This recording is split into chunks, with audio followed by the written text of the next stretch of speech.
ಇನ್ನು ಮುಂದೆ ನಿಮ್ಮ ನೆಚ್ಚಿನ ಧಾರಾವಾಹಿಗಳ ಫುಲ್ ಎಪಿಸೋಡ್ಗಳು ಸನ್ ನೆಕ್ಸ್ಟ್ ಆಪ್ನಲ್ಲಿ ಮಾತ್ರ. ಅಕ್ಕನ ಜೀವನ ಚೆನ್ನಾಗಿರ್ಲಿ ಅಂತ ಅವಳು ಇಲ್ಲಿವರೆಗೂ ಬಂದು ಬೇಡ್ಕೊಂಡವಳೆ ರಮೇಶಪ್ಪ. ಇವಳು ಮಾಡಿದ ತಪ್ಪಿಗೆ ಅವ್ರ ಅಪ್ಪ ಶಿಕ್ಷೆ ಅನುಭವಿಸ್ತಿದ್ದಾರೆ. ಅವ್ರ ಅಕ್ಕನ ಜೀವನ ಹಾಳಾಗಿದೆ ಅಂತ ಎಷ್ಟು ಕೊರಗ್ತಾ ಇದ್ಲು. ಇದ್ರಲ್ಲೇ ಗೊತ್ತಾಗಲ್ವಾ ಅವ್ರದ್ದೆಂಥ ಸಂಸ್ಕಾರ ಇರೋ ಕುಟುಂಬ ಅಂತ. ಇವತ್ತಿನ ಕಾಲದಲ್ಲಿ ಇಂಥ ಕುಟುಂಬದಿಂದ ಹೆಣ್ಣು ಸಿಗೋದೇ ಕಷ್ಟ. ಅಂಥದ್ದು ಅದೃಷ್ಟ ನಿಮ್ಮನ್ನೇ ಹುಡ್ಕೊಂಬಂದದೆ.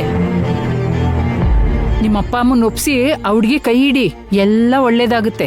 ರಮೇಶಪ್ಪ, ನಾನು ಯಾವತ್ತೂ ಕೈ ಮುಗ್ದು ನಿಮ್ಮನ್ನೇನು ಕೇಳ್ಕೊಂಡಿಲ್ಲ. ಆ ಹುಡುಗಿ ಯಾರು ಅಂತ ನನಗೇನು ಗೊತ್ತಿಲ್ಲ.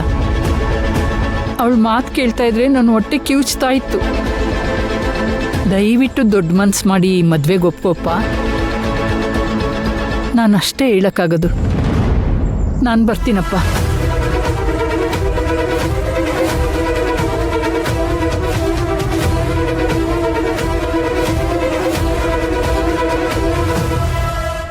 ತಿಳ್ಸಪ್ಪ, ನಿನ್ ತಮ್ಮಯ್ಯ ಅಂತೀನಿ, ಆಯ್ತಾ? ಅಪ್ಪಯ್ಯ, ಏನಾದ್ರೂ ವಿಷಯ ಗೊತ್ತಾಯ್ತಾ? ಮೈನನ್ ಯಾರಾದ್ರೂ ನೋಡಿದ್ರಂತ?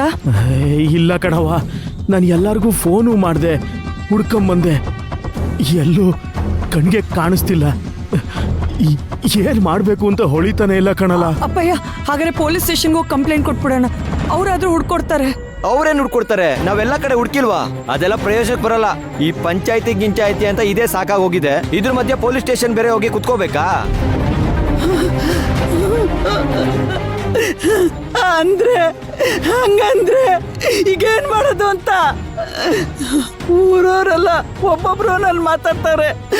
ಅವ್ರು ಮಾತಾಡಿರ್ತಾರ.